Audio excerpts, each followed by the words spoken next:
Do I look okay? Yeah, great. Can you pass this?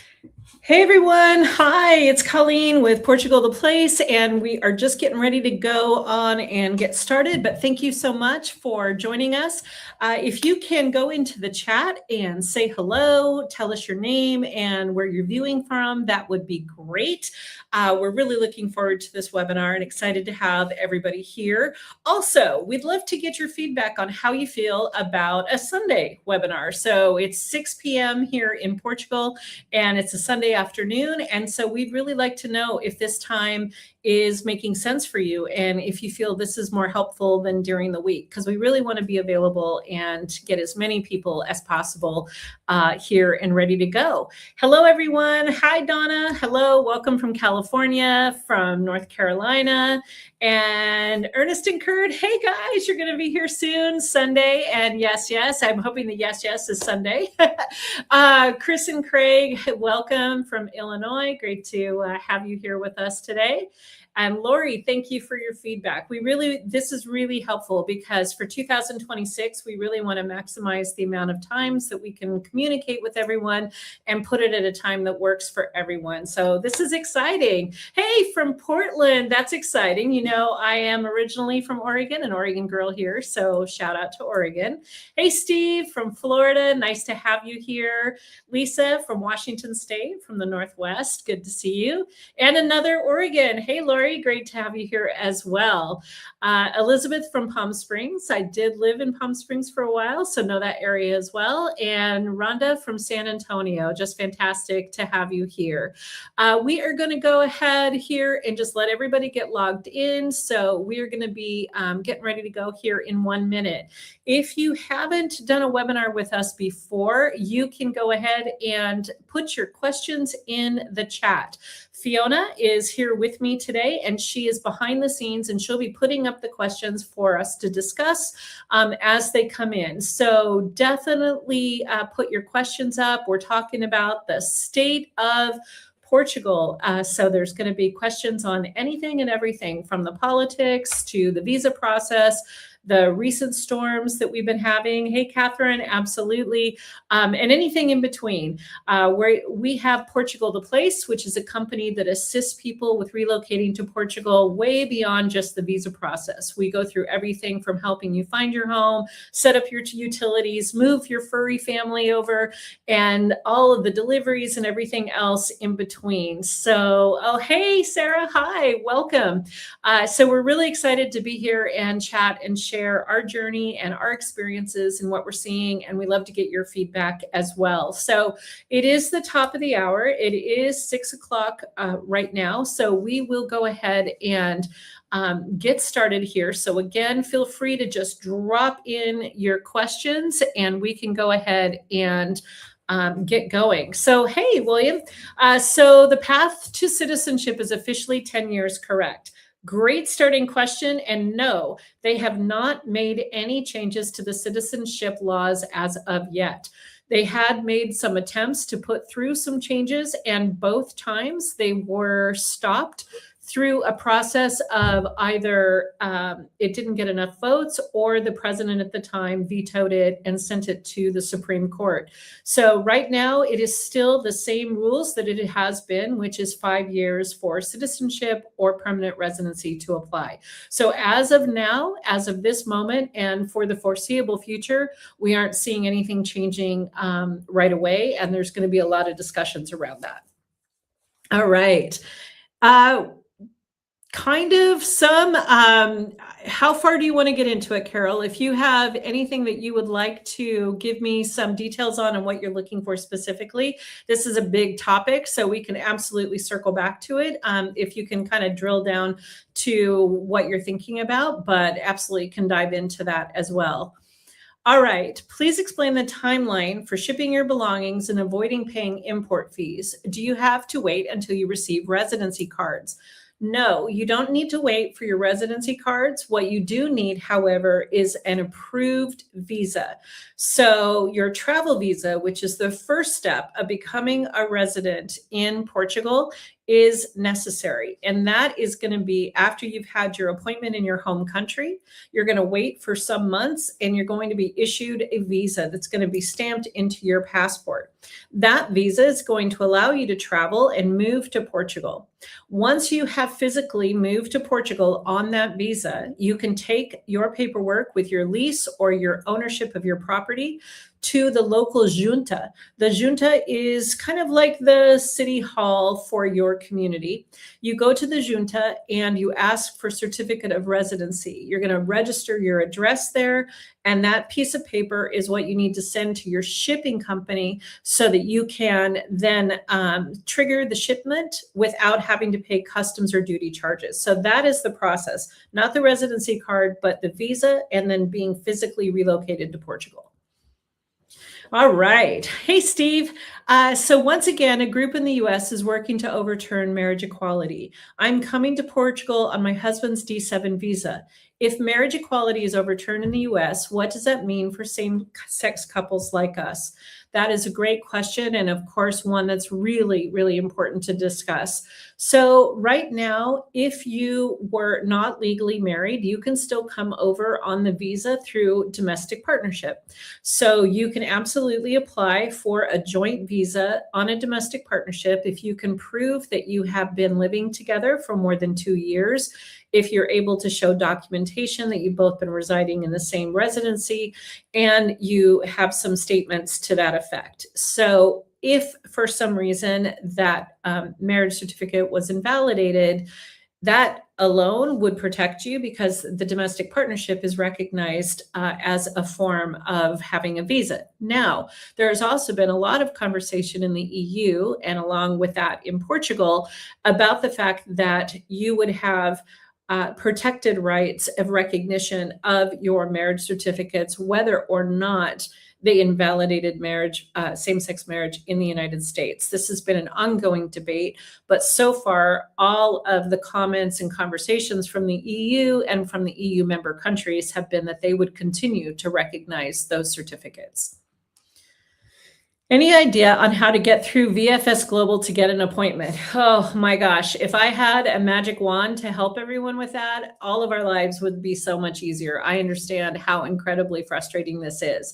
So this is a difficult process. So for those of you that might not be aware, VFS Global is one of the contractors that are hired by consulates, not just from Portugal, but from all over the world to process the visas. They're contractors.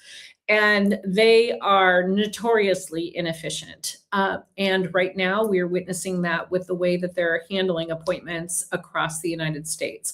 So there is no tried and true way, but here's a couple of things that we found have helped a little bit. One, you have to be relentlessly committed to checking at least 3 times a day and outside of regular business hours, because any appointments that get dropped back in or opened up get swooped up right away between like that 9 to 5 time within the time zone of that consulate. That's key. So if you are a person that lives in, say, Denver, but you need to apply in San Francisco, it's important that you think about it in San Francisco's time zone. So you're going to be needing to try multiple times a day outside of the regular business hours. Also, they do have a tendency to upload and put new appointments in the early AM. So if you are a night owl or a really early morning person, this has been proven to have more opportunity to get appointments. Another thing that people are doing is some people are subscribing to these bots that run and look for the appointments on your behalf. You can pay for these to be attached to your account and to try to auto find them. They run between 100 and 500 euros with mixed results. So I can say some people have used them and gotten appointments. Others felt very frustrated by it, but that's also some things that people are doing.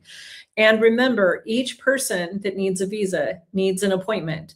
So if you are married and have 2 children and everybody is going to be getting a visa, then each individual person has to have an appointment. So you're going to also need to coordinate that.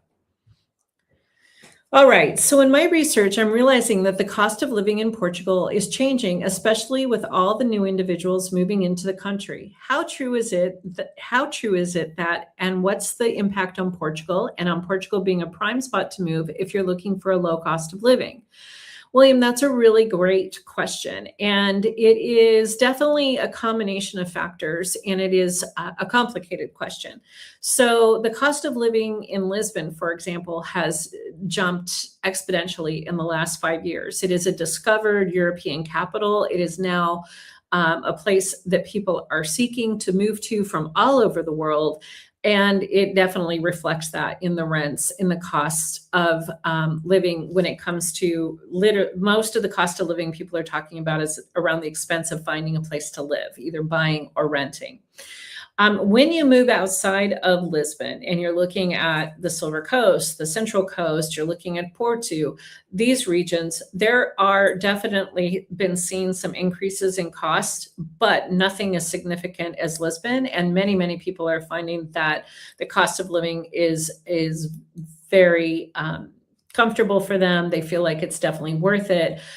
Because things like food costs, things like the day-to-day costs are less. Of course, the healthcare is not comparable at all. It is still by far higher quality, lower cost, and just an extraordinary difference in the way that you're going to be seeing costs to do with healthcare.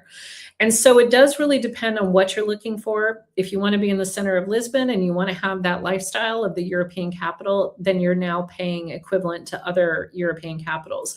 But if you're looking for a different quality of life and you're looking in other parts of the country, there are still savings to be had. That being said, it's not Thailand. It's not a Caribbean island. It is definitely a European country, and the safety and the affordability from the European perspective is all there, but it's not comparable to some of the Asian or Caribbean countries when it comes to cost of living. Hey, Joan. So from Doug, does Portugal have something like FEMA for dealing with natural disasters, or do homeowners rely solely on homeowners insurance? That's a fantastic question. And for those of you that are wondering, Portugal is in what is called a state of calamity right now. And what that is basically a state of emergency, and multiple districts are like states here in Portugal. Leiria is a district, Coimbra is a district, Setúbal is a district. They have all been hit significantly by a series of storms in the last 3 weeks, with the storm Kristen being the largest and most impactful. So yes, they do have emergency response systems and programs for the country. They're activating them right now. They don't have anywhere near the resources that you would need for this level of destruction across the country. And so what Portugal has is the ability to elevate this to the EU. And now the EU has an emergency response that they are now pushing money back into Portugal to help with the response. So yes, they do have services and they have funds, but in most cases, people are still using their homeowners insurance, applying through that, and then looking for gap coverage or assistance as needed. In the meantime, it's still a moving target right now, though, because we don't know the extent of it. We've still got extensive flooding, and it'll probably be another week or so before we understand all of the impacts. So how would you compare Spain to Portugal? That's a great question. So from comparison, the Iberian Peninsula's quality of life and the way of living here from like a weather perspective is very similar, because that also right now Spain just went through what we went through. The Iberian Peninsula is very similar. The Costa del Sol over on the Mediterranean will have a little bit more of the Mediterranean kind of lifestyle, whereas the Atlantic is the lifestyle. You've got the North Atlantic running along the coastline of Portugal all the way around. So that does make a little bit of a difference. But in general, from weather, it's very similar in many cases. From culture, it's actually significantly different in many ways. And there's, of course, a bazillion opinions on this. Everybody has them. But the overriding or general opinion that you hear is that Portugal is more laid back. Portugal is more live and let live. Portugal is one of the least churched Catholic nations in Europe. Spain is one of the most churched Catholic nations in Europe. Spain is very culturally attached to their history, from the royal family to the Catholic influence of the church. They're culturally more rigid in their traditions. They're definitely more stalwart in that. Portugal is much more laid back. Portugal is just more chill. They were one of the first countries, if not the first, I'd have to check on that, but one of the first to recognize same-sex marriage, to legalize abortion, to be able to open up their culture to other ideas. So Portugal's just really relaxed. Cost of living, they're very comparable. There's a lot of things like Spain has some things that are less money. Portugal has some things that are less money. There's a lot of moving parts. Spain has bigger cities, Barcelona, Madrid. These places are going to have higher costs of living for sure. But the countryside, the beach areas, you've got a lot of comparables there. And then from people, this is my personal experience. I have found the Spanish to be more standoffish, a little bit more reserved, whereas the Portuguese have been very warm and kind of like really curious, like, why have you come to our country? This is so exciting. Why do you want to be here? Like, there's a little bit more of that, but it really depends on where in Spain. Northern Spain and the Galician region, which is the top corner of Spain, feels almost more French or Basque. And then you get down in the southern region of Spain, it's much more similar to Portugal with the Moorish influences. Spain's a huge country, so lots of variety there. All right, so Brent is asking, after consulate appointment, when you get visa, what is the maximum time you have before you have to arrive in Portugal? That would be 120 days. So you have 120 days from the time it's stamped in the passport to moving to Portugal to keep that visa valid. And Barbara's asking, how about lead time to get an IMA appointment once in Portugal? And once you get that appointment, what is the typical time until you actually have the appointment? So that's been a moving target, but I am very happy to report that in 2026, we're actually seeing an improvement in those appointment times, not only being assigned, but actually moving through the process. So right now, we're seeing around 50 to 75% of people that when they get their visa, they get the appointment at the same time. It's shown on the visa and they're getting that. And that appointment's running about 6 months out from when it's stamped in the passport, maybe even 8 months. So it really depends. But remember, you have 120 days to relocate to Portugal in that period of time after the approval. Some people last year, at the end of last year, were getting appointments that were almost 9 months, 10 months out. We're seeing that come back in a little bit. And so it seems to be improving. It feels like they've opened up some of that logjam and those appointments are coming more regularly. Sharon is asking, hi, Sharon. We missed the time zone, thought it was 1 o'clock. Any possibility of getting this recording and watching? Absolutely. Everybody that signed up can have this, will have this emailed to them afterwards, so you can go back through and watch it at your leisure. Gabrielle is asking, tax questions. 1, I understand the general concept of double jeopardy, but curious, as a self-employed person, how business expense deductions work in Portugal compared with the US. 2, when residing abroad, do US residents still pay state taxes in the US or only federal?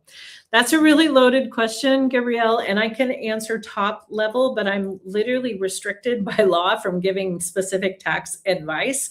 But for a business, a self-employed person, they do have tax deductible expenses for your business. They are not identical to the states.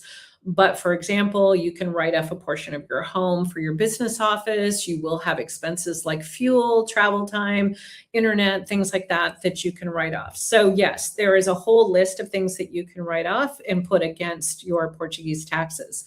And then from the state side, it depends. There's a depends here, because if you're in California, there's a very different structure. If you're in Texas or somewhere like that. So most of the time, no, you don't continue to pay taxes in the States if you don't have a residency in the States. That's really important. If you still maintain a residency in that state, that's a different conversation. So just keep that in mind. Leanne is asking, my boyfriend is Dutch and we are filing for a partnership in the Netherlands. With him being in the EU, once he has residency in Portugal, I should be able to get a visa that way. Correct. Absolutely. And you just need to prove that domestic partnership piece so that you have the valid reason to be able to family reunify. And as an EU citizen, he will come and register that he's living in Portugal. And then after he's done that, you can apply for an appointment for family reunification and come in under a visa that way.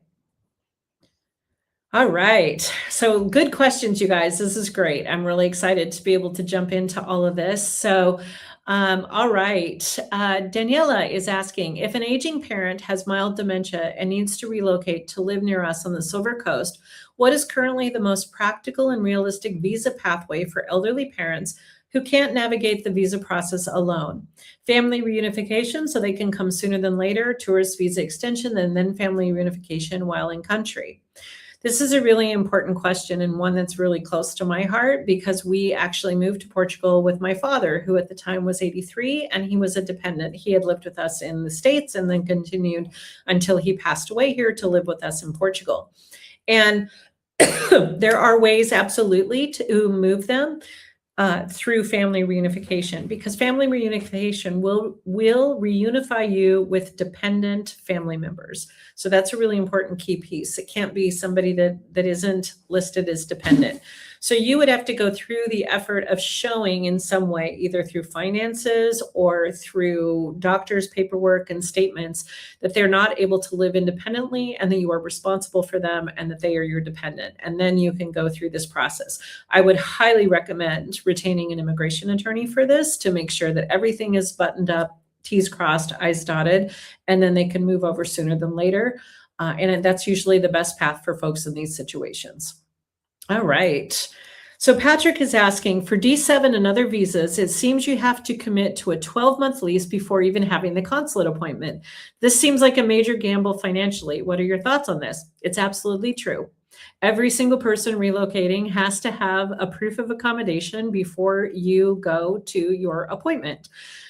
It feels very cart and horse, but we all did it. Everybody has done it. And that's what we do when we help at Portugal The Place. We help make sure you have a legal and licensed 12-month lease to make sure you qualify for your appointment. And we suggest that you count the months that you're not going to live in the apartment as moving expenses when you're calculating your budget. So we start scouting for your property about 8 weeks before your appointment, because now they've changed the rules and they have additional proof of lease or proof of accommodation verification that takes a couple of extra weeks to get taken care of. So it's really important to note that this is not a negotiable. This is an absolute. And it's because if you think about it logically from the Portugal's perspective, they want to make sure that you are not going to become a burden to the state, that you have a verified place to live, you have verified income, and that you have that gap insurance to make sure that you're not landing on the system before you've paid into it. So this is their way of guaranteeing and making sure that you are all set for success when you get here. It is also the 12-month extension from the past, and not using Airbnbs is because people had abused those systems where they tried to get around it. They tried to do stuff that wasn't correct. And every time people try to kind of work the system, another rule comes out to make it more difficult kind of for everybody. So 12-month, absolute, must have that legal and licensed lease. Now they're requiring signatures from the landlord that show that you are absolutely planning to live there. You have to have verification of payment of deposits. It's very locked up to make sure that you're actually moving and getting a place to live. All right, you offer home search and support with that in a package. However, are there estate agents a person can use, such as in the UK or US, whereby their fee is paid by the owner or flat complex? You can use an estate agent, absolutely, to look for an individual property. You would look for multiple ones, or there are some buyer's agents, but they don't get their commission strictly through a split. They will also charge back to you, but you can go through Idealista, you can go through Facebook Marketplace, you can contact multiple people directly.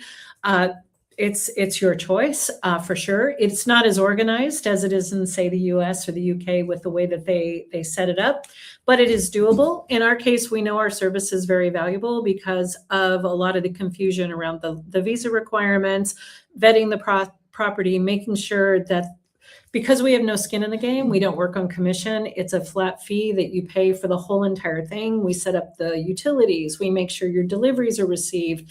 We help you get all your communication packages in. And we go through and vet the property. We look through it. We do the video review. We give you our recommendations. We don't have a financial stake in you deciding on the place or not. So we're able to give you non-biased feedback on the property based on what we're viewing and seeing. Plus, we have all the other support components with it, everything from buying a car to moving your pet. Okay, from Instagram Live, what level of passive income is realistically comfortable today for a family living in Portugal, factoring in housing, healthcare, utility, food, etc.? So I'm going to go into the assumption that a family of 4, just because the numbers can change dramatically depending on what a definition of family is. And this is also a question that is very much depends on what part of Portugal you live in. The Algarve, Lisbon, these areas are going to have a significant higher cost of living around housing than, for example, if you were to be living in the Coimbra district or in the Leiria district. So this has a lot of variables. But if you're looking at a monthly level of income, factoring in a basic rental that you'd be looking at about, say, $1,500 a month for a basic rental outside of these major communities. And then with healthcare, private healthcare, again, that's a variable depending on the age and the amount of people in the family, but you can get really good private healthcare plans for less than €100 a month. And then the rest of the healthcare is part of the national health system.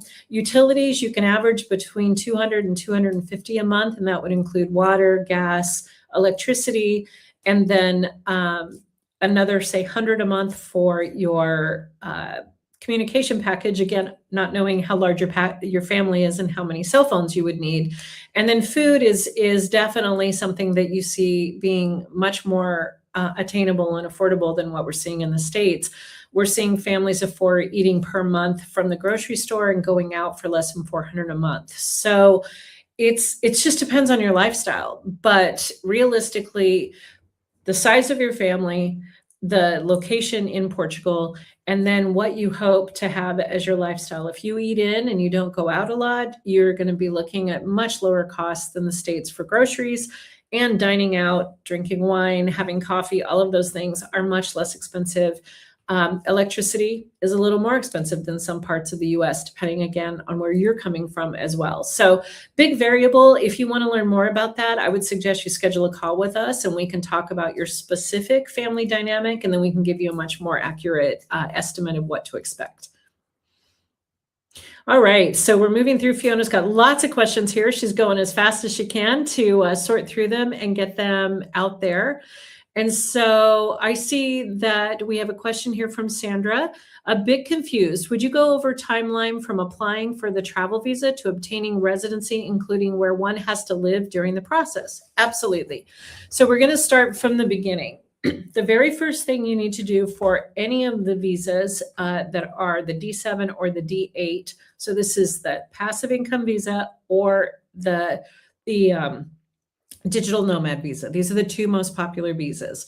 The very first thing you're going to need to do is schedule an appointment with the consulate in your geographical area.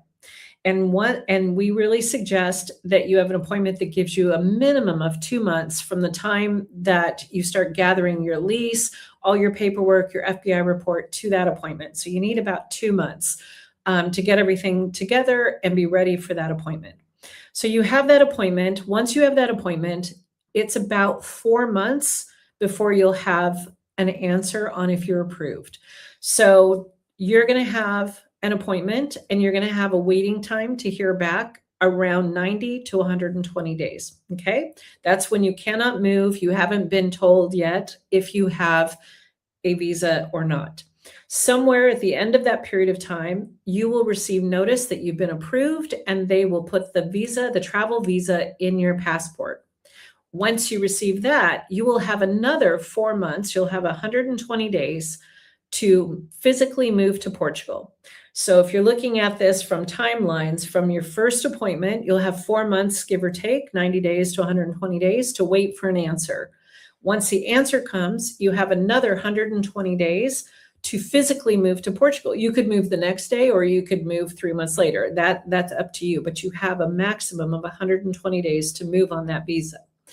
And then from the time that's stamped in your passport, you will be given an appointment with IMA, which is the Border Control and Immigration Office in Portugal. You will be given an appointment to go in person in Portugal once you've moved. And that's where you get your actual residency appointment to get your residency card. And now that appointment could be anywhere 6 months or later after it's been stamped in your visa. And once you get your residency card, once you've had that appointment, then that residency card is good for 2 years. You renew it, and then it's good for 3 years. And that will take you through the 5 years of that card's validity. All right, so Edith is asking, climate change predicts the Mediterranean region will fry. Do you have a recommendation considering climate change regarding Portugal, northern portion? Well, we're right now just coming out of one of the most unprecedented and impactful storm series that the Iberian Peninsula has experienced, and it has been significant. I think the whole world is going through the reality that things are actively affecting us and changing. We aren't a Mediterranean country, so we benefit from the jet stream from North Atlantic, and that is keeping everything cooler. Now, do the locals say that they see a distinct increase in temperatures overall compared to, say, 30 years ago? They are saying that, but it isn't as significant as what the Mediterranean countries have been experiencing and are continuing to project that they're going to experience. Because if you think about where Portugal is, most of our jet stream and a lot of our temperate climate is being balanced because of the North Atlantic jet stream. So they aren't predicting as extreme temperatures in Portugal as they are the Mediterranean side of Spain and then continuing around the Mediterranean. Not to be saying that it's not going to creep up in temperatures, but if you're looking for temperate climate, you want to stay close to the coast. You want to work pretty much from what we call it the green belt. So if you run from Lisbon to the north and you stay about 25 to 30 miles from the coast, so between the coastline and 30 miles, going straight up, that's the green belt, and that's a very temperate climate in general because it's definitely getting the impacts of the jet stream. So lots of options in Portugal depending on what your temperature ranges are. Algarve is always going to be hot. You're definitely getting more of that impact of the African jet stream in the south, for sure. Lisa's asking, rent will go up because of these storms. We're not even close to being able to give any feedback on that at the moment. Luckily, we are seeing a huge outpouring of support and assistance from the Portuguese communities as they help each other and their neighbors to reestablish. We don't know the level of inventory that's going to be taken down because of repairs or damage, but no one is predicting that right now. The main areas that are already stressed by limited inventory, like Lisbon and Porto and Algarve, didn't get directly impacted. So at this point, we're not anticipating that it'll have any significant impact on that part of things. Ernest and Kurt will be traveling from Lisbon to Alcobaça. Are the roads passable? Absolutely. The A8 is completely passable. I've been driving back and forth even in the crazy storms because I'm always out trying to help people find a property and things like that. And now we're supposed to have sun again for a week and we're back to more normal weather. And the main motorways are passable. There's a couple of different ones around the country that have been impacted, but not in this specific region. And the side roads are even getting cleared as we speak. It's getting better every day. So Steve is asking, what impact, if any, do you think the recent Portugal presidential election will have on immigration law and citizenship timelines? Well, one, I'm very proud of Portugal, and I love the fact that they gave a resounding pushback to the idea of a far-right government. And even though the president doesn't have nearly the impact as the prime minister, it is more of a ceremonial role. It still has some significant impact, such as being able to veto bills that come out of parliament. And with 70% vote for the Socialist Party or for the party at large, for the general population.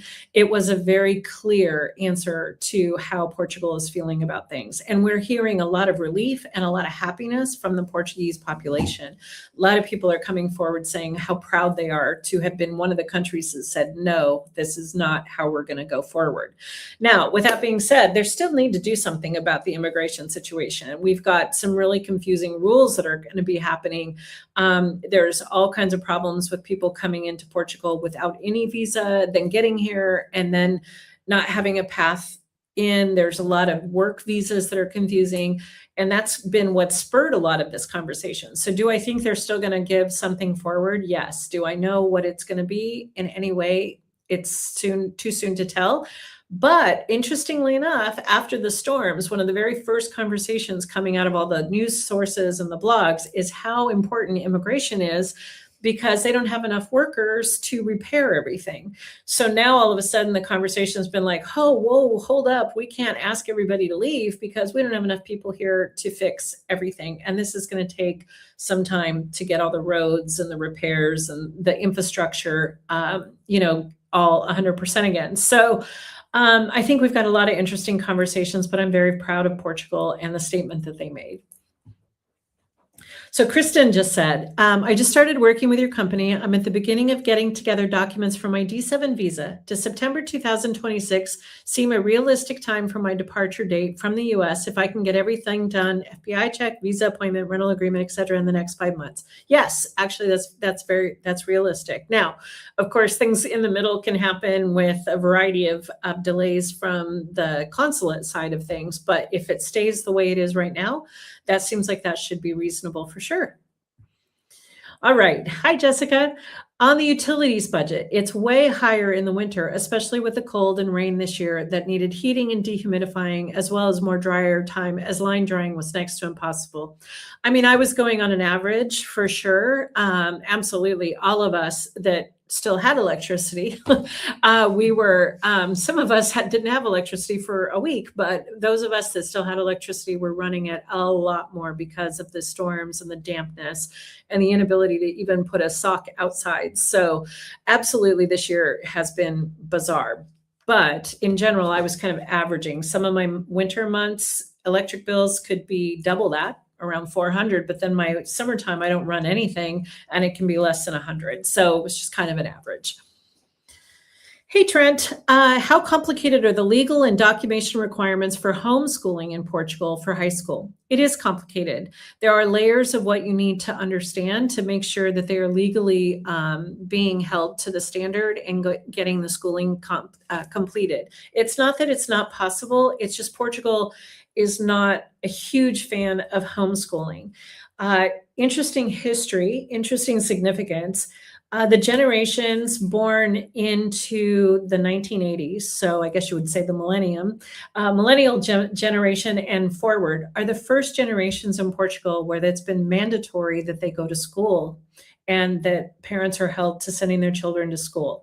Generations before that, you will still meet many people that are in my age group and, in this kind of time frame that are professionals, that they've created their own businesses, but they never graduated from high school. They never completed because they went to work when they were 14, that kind of thing. It has just been in recent generations that they've committed to saying that children had to go to school from kindergarten through 12th grade. Because of that, they're very, very skeptical about homeschooling. So they do have a slew of documentation to show that they are enrolled. They're going to have to take placement tests and check-ins to make sure that they're learning. They are very concerned about that. And so that is something to consider when looking to move to Portugal for sure. All right, let's see. We have a lot of questions. I'm so excited. Thank you so much. So William's saying, so I am an up and coming entrepreneur starting a YouTube channel. I know I have to figure out my taxes based on US obligations. What does this look like from a Portugal perspective? Meaning, are there any benefits for being a self-employed entrepreneur trying to get citizenship in Portugal. There is a D2 visa that is allowed for entrepreneurs that helps with the proof of income requirement. If you have a business plan, if you're able to show you have sponsors, content, it is more of like, show us how you're going to succeed, as opposed to as finite and strictly set up requirements for the income. But as far as citizenship, there's no consideration one way or the other afterwards, after you've been here for 5 years. But the D2 could be an interesting option for you. So Ed is asking, can you elaborate on the golden visa path that allows applicants to secure residency by investing at least 500,000 into a new or existing Portuguese company? Could I get that? Could I then get a young adult child manage it to get D7 status? Okay, I think I understand what you're asking here, Ed, so let me jump into that. So golden visa, for those of you that are not aware, is the only visa that doesn't require residency to get your pathway to citizenship in 5 years. So the golden visa is kind of like a pay to play. So right now you can invest 500,000 euros into a fund, and these funds fund different startups, perhaps green energy. They fund the arts. They fund housing, low-income housing. They fund different sponsored. It's not just a random company. There are specifically identified funds that qualify for the golden visa. And you have to go through an attorney through this process, because the funds have to be vetted. You have to show that you've done the investment. You can invest in the golden visa as a couple. If you're married, you can have yourselves for one 500,000 euro investment for a couple. Then if your adult young child is still in school and under the age of 21, they can still family reunify and get the benefits of that golden visa. If you want to move them through on a D7, they would still have to have the income. They'd have to show a passive income of some kind, and they would have to show some means of substance, just like everybody else. The golden visa wouldn't help them in that case. But if they're still a dependent child and they're in the right age frame, then they can family reunify with that 500,000. So they can be part of that golden visa, which is one of the reasons a lot of families look at that, to help the children get that pathway to citizenship in Europe. So that is a very specific visa. It does have a significantly higher cost to get into as well. It's about 25,000 in lawyer fees and things like that. It does not work if you invest in real estate. They took that element out. So right now, the 500,000 has to be invested in a fund that is approved by the Portuguese government. And that's why the attorney fees, it's a much different application. All right. And so Beverly's asking, what is the current population of Portugal and the projected numbers for the future? So right now, the population is just under 11 million. So it is a small country. And then I don't know what the projected numbers are for the future, but they're definitely struggling. One of the reasons they're asking immigrants to come in and that they have the visas is because it's a country where a lot of people have immigrated out because of lack of jobs, of lack of income, things like that. It's been very, very difficult for Portugal in the last years. And it's one of countries that has seen mass exit and had immigration going to other countries. So Portuguese are coming back. You're seeing a lot more young people moving back from the countries that their parents went to and things like that. We actually have a lot of Portuguese clients that are coming from Canada and the United States and Australia and different places where they went, and now they're returning to their homeland. So I think the future is bright. I think the country continues to grow, but it is still a small country. So Brian's asking, what's an underrated place for expats to retire besides the well-known places like Lisbon and Porto? Where are your clients most excited about these days? I love this question because there are so many fantastic corners and places in Portugal. There are so many more places to go than these great urban areas.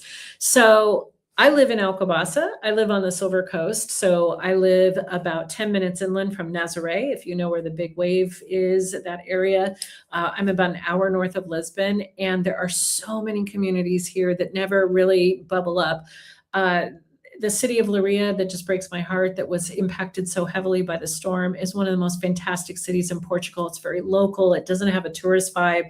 And it's just fantastic. It is truly my heart. I love this town, and it's pretty Pretty tough to see what's been going on, and to see how impacted it is, but they're already on the cleanup side and working on getting back on their feet. Caldas Serena is another city that people love and are really looking at. Now, if you move north, if you move up towards Porto, inland from Porto, between Porto and Braga, there's a city that I just fell in love with recently, working with clients that are relocating there, is Santo Tirso. And Santo Tirso is about 45 minutes from Porto. It is beautiful. It's like a little mini Porto. The architecture is it's perfect. Great outdoor lifestyle. Really, really beautiful community. And one, if you're an outdoor enthusiast, if you're a hiker, if you like rivers, things like that, it's fantastic. And then the Alentejo is also a very underrated area that I don't think people explore enough. There is some fantastic life and areas in the Alentejo, inland Alentejo. The coastline of Alentejo is very wild. It's very isolated, but if you come inland around Évora, Beja, Évora, Estremoz, these areas in the interior have a great quality of life and a cultural experience that is second to none. Food, wow, out of this world. So definitely there are a lot of places that people are bubbling up and looking at and going to.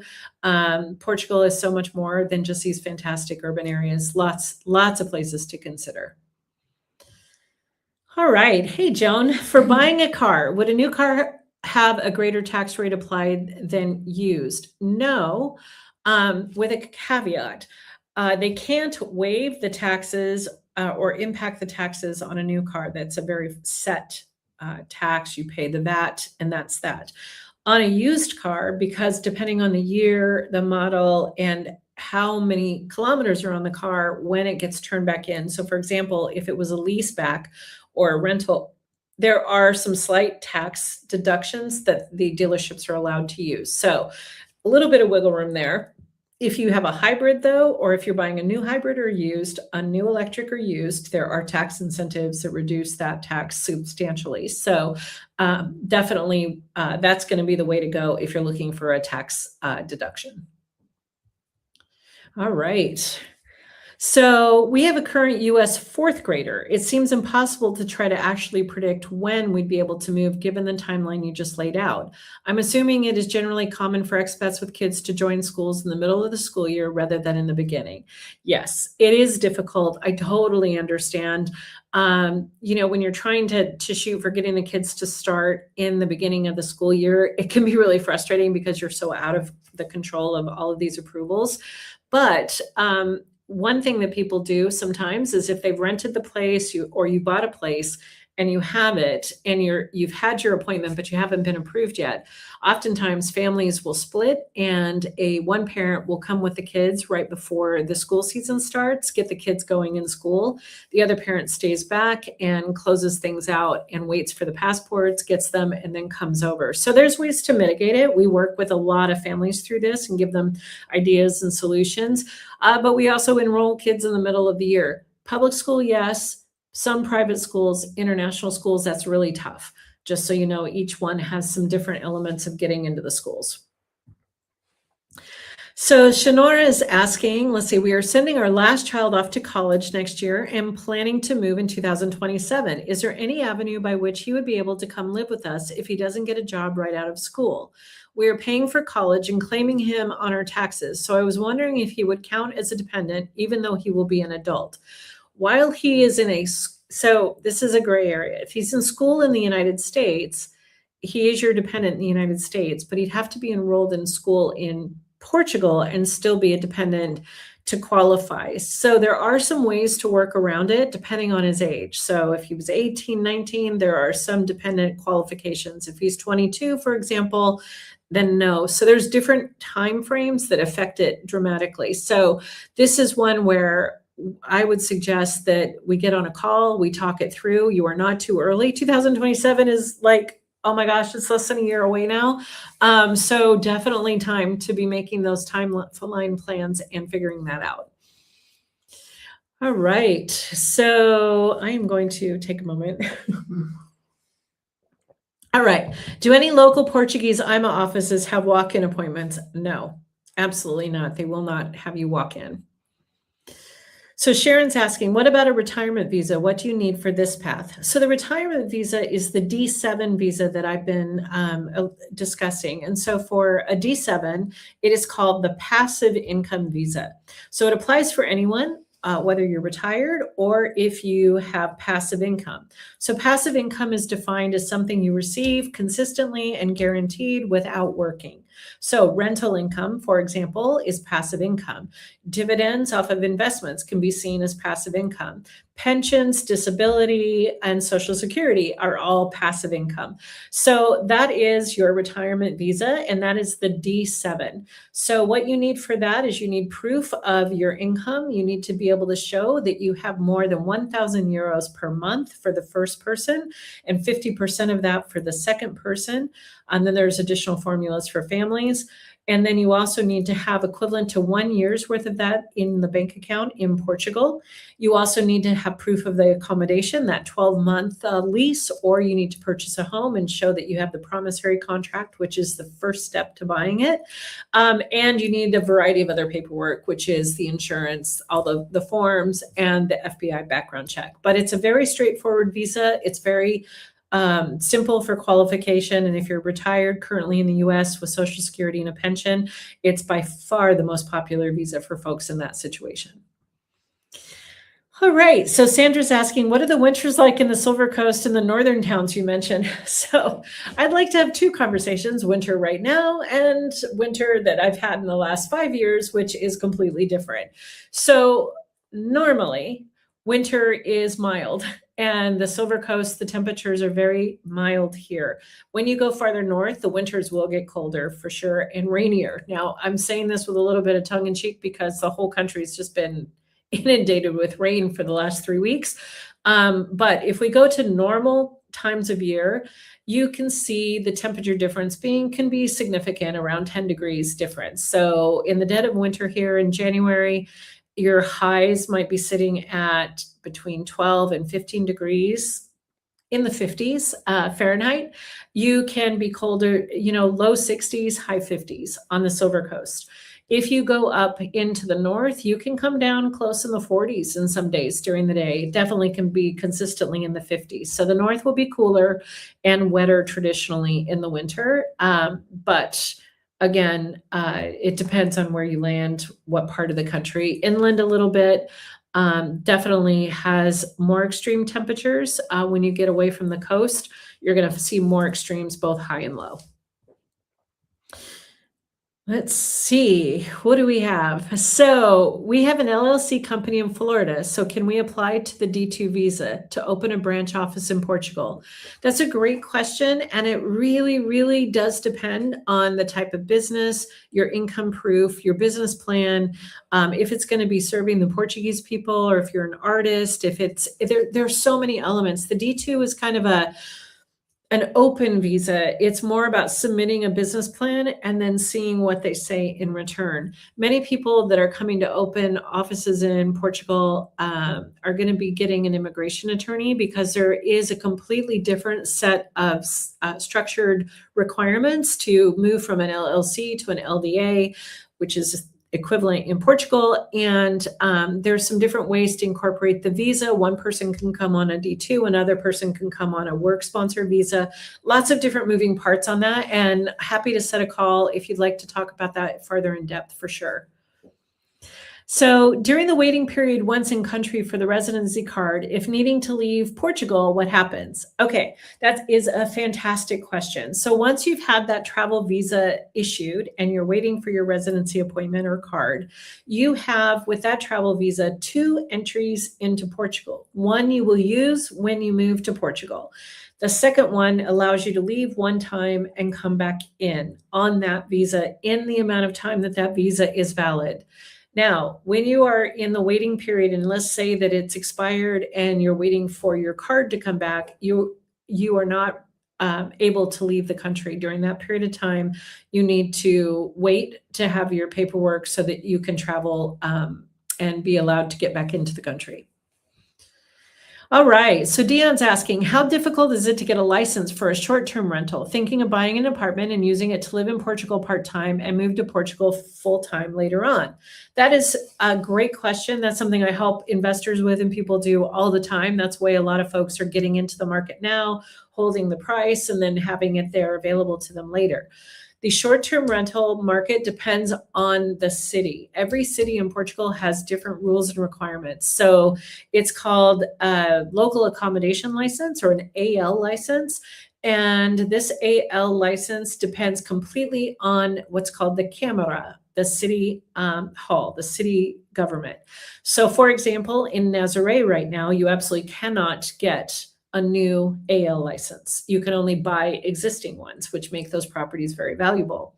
Lisbon has put a moratorium on them as well, but other cities have allowed them. So Porto is still allowing them. So it does totally, if you're looking for an investment into the market and wanting to get return on that investment, that would be a conversation. I would really encourage you to set up a call. Again, our calls are complimentary. You don't have to worry about that, but it's really important to know if your plan makes sense and if it can be worked out, but it is city by city. So it really depends.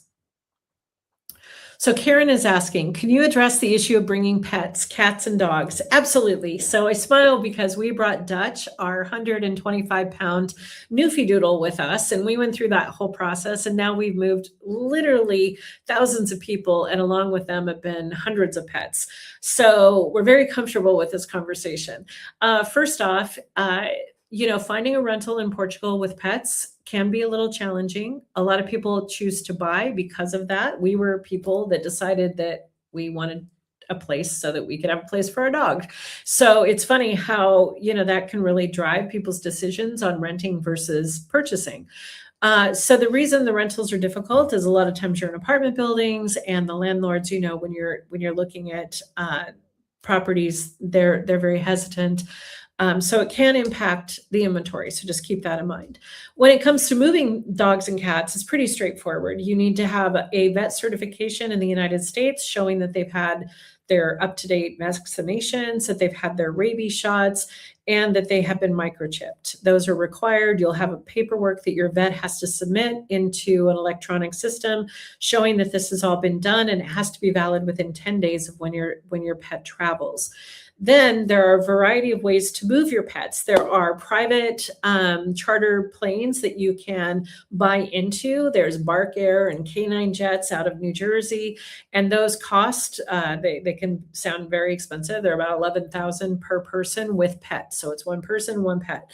But they go in cabin with you. They fly. It's something that some people really think is the best way for them to go.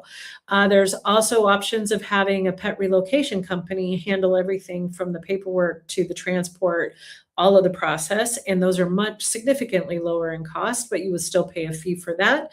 And they'll navigate you through the whole thing. You can do it on your own and you can fill out all this paperwork and then buy a plane ticket for the animal, and they'll go in the cargo hold if they're oversized of what's allowed in cabin.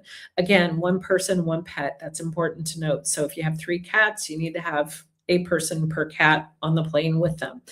So they also have a maximum amount of pets that are allowed on the plane. So they're going to be calculating how many people have already bought tickets. So that part can feel a little tricky.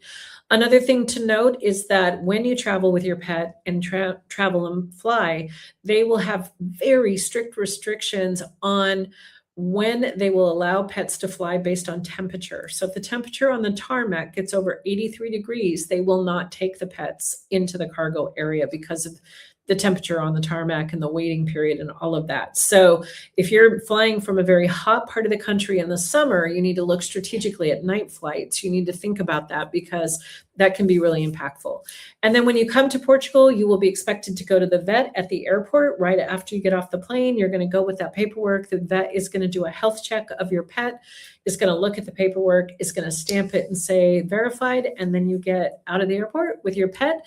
And then within the next couple of weeks, we really suggest you going to a local vet and having them take that microchip and re-register it with your address in Portugal and give you a pet passport where you put a picture of your pet and it's a passport with all their vaccinations and all their information. And you can travel across Europe with this pet passport. They will have a passport with a picture in it, just like you do.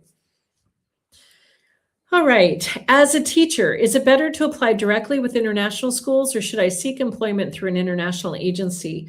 That's a great question. And we have clients that have done both. It really depends on your specialty. Most of the international schools advertise if they have positions available, and they apply directly.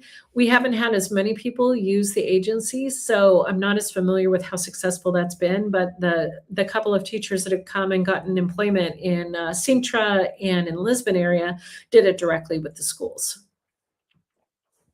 So Nora's asking, we have IMA appointments 9 months out from our visa expiration. What are your thoughts on attempting to get an earlier appointment through the IMA website? Do we risk not having an appointment at all if we do that? Thanks. Yes, that's a tricky one, Nora, and I totally feel your pain on this because this is really, it's like, what if, right? IMA is saying don't do it. Immigration attorneys are saying don't do it because there is absolutely the risk of you have to let the appointment go to schedule a new one. It's a complicated process, and you could lose your appointment altogether and then be on just a constant trying to get another appointment. That being said, we've had a couple of people successfully reschedule theirs without having a problem. So it has to be understood that you are taking the risk that you could lose that 9-month appointment. So it just depends on how important it is for you. Some people are accomplishing it, but it's not being recommended.